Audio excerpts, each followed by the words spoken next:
Alright, today I'm going to be showing you a video on how to change the engine oil on a 2001 Honda Rancher. I'm not sure exactly what years these go through.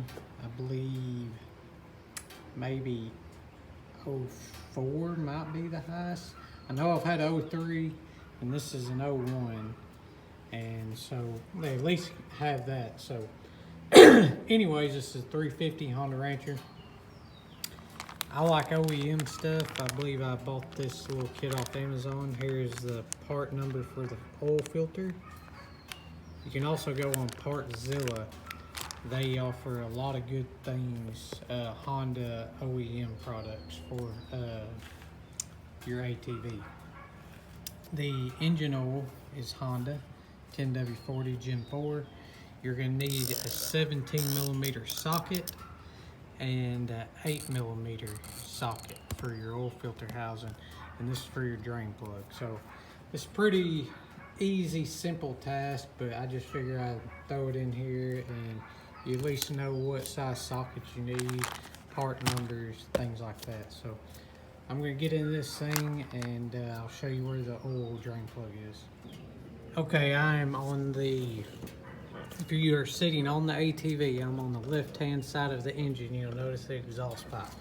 So this is the closest side to the drain plug, and your oil drain plug is right in this big hole right here. You can see it right there. There's your 17mm. I'm going to take that off and let the oil drain out. And also another thing I would probably do, just kind of help it flow a little faster, is warm your engine up, and also remove your dipstick, which is on the right hand side of the ATV. Okay, so it's raining at my house, by the way, so hopefully the noise isn't loud where you can't hear. So I've got it drained and I put the plug back in, obviously.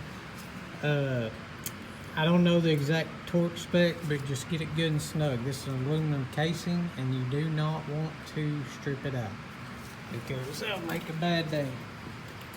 Something else, this is on the, if you're sitting on the ATV on the left hand side, this is going to be where you fill the engine oil out. Okay, we're going to go over here to the other side,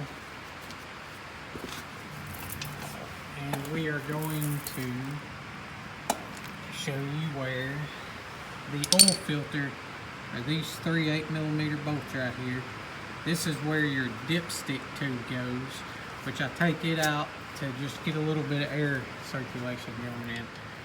So you just take these loose right here. I hate holding one hand.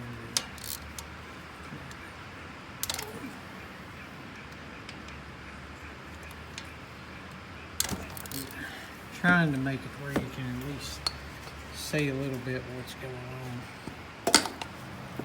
All right.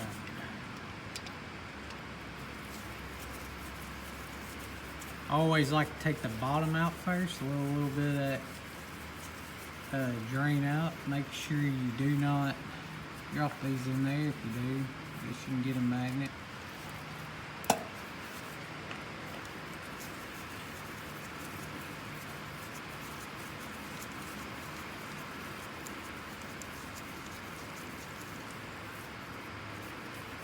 Now, for as many quarts of oil this thing is gonna hold, it holds somewhere in between 2 and 3. So you'll be safe to put 2 in there, crank it up, let everything flow through and things like that, and then shut it off and check, see where your oil level is, and add as much as you need. And then we'll just pop this bad boy off. But see, I like to do this last after I already have my plug back in, because I just don't feel like getting 2 drain pans. I don't know that you can really fit 2 in here. If you notice on this filter, it'd be really hard to mess this up, but just take note of how it came out. But see how it says outside? It means it goes in just like that. See, and on this side, it says towards the engine. And you have a little spring in there and make sure that thing is in there properly. Something I wish they would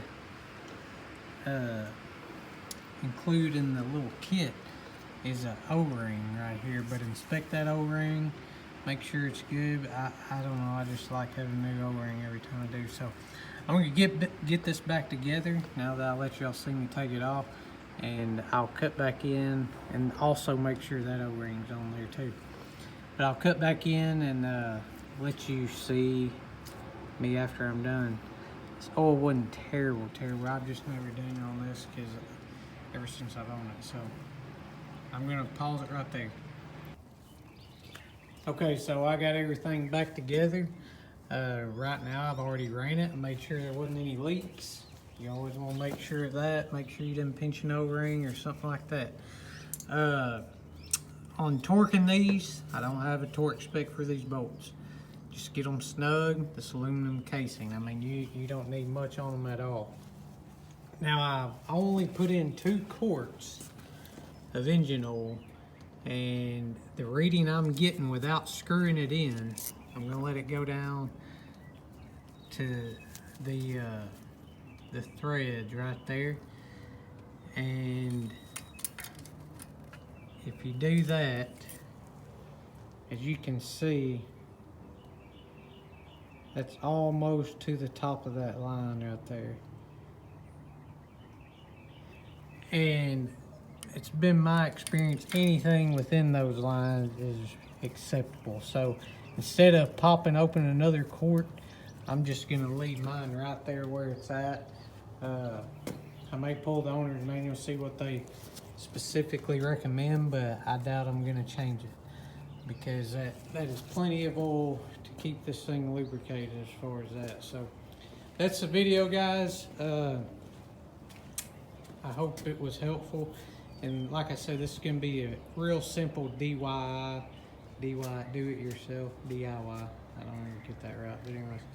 That's pretty much it for this video. If you have any questions or comments, put them in the comment section below and I'll try to answer them. Here's something else. You know, I took this cover off not too long ago because I had to pull my carburetor off.